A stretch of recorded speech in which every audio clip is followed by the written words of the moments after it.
Hi, Kevin Coop here, and this is FaceTime with the Content Guy. So I'm a longtime customer of Zipcar.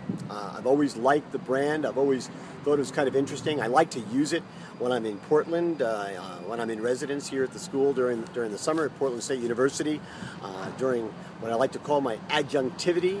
And it's really convenient. It's convenient to the campus. It's convenient to the apartment in which I stay, and I've always sort of liked their business model.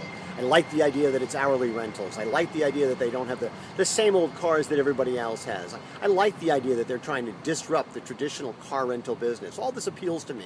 So I've not just been a customer, but I've sort of been an advocate of Zipcar. I talk about them a lot and how much I like them. Except, well, it was a little over a year ago, this Zipcar was acquired by Avis. And that made me a little bit nervous.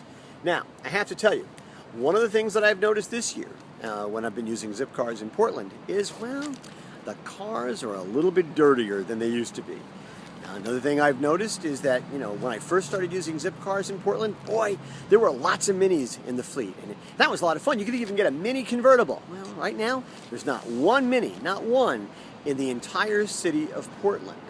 They have a lot of Fords. They have some Volkswagens, some Hyundais, a couple of BMWs. But it seems like a much more traditional fleet than it used to be. And, and it just, I just gives me sort of a bad feeling. And at the same time, when I called to complain about one very specific car that was a lot dirtier than it should have been, when I was leaving the message, I said, listen, I want you to call me back on this one. This has become a consistent problem. Here is my number. Call me back. Here's my number. I said it like 3 times. Never got a call back. Well, that sort of bothered me. So today I was, in Portland, out and about, and I said, there's a Zipcar office. I ought to go go in there and see what's going on. So I did. And when I got in there, well, basically the guy told me, well, he don't think there's any real consistent problem in terms of Zipcars being dirtier, but I should certainly let them know. The reason there are no minis in the fleet is they were very high maintenance, and it's, they've had to kind of eliminate them from the fleet. And, if I called and left that message, well, I clearly left it in the wrong place. And I probably should have left a message someplace else or sent an email or something like that. In other words, it was almost my fault. I mean, they weren't really saying that. It was almost like it was my fault. And my assumption, the things I was saying to them, well, they were questioning those assertions. I don't think that's a really good thing to do. And now, listen, they did offer me 1 hour's free driving. That's very nice of them. But this is a slippery slope for a brand, especially a brand that is trying to be disruptive and do different things.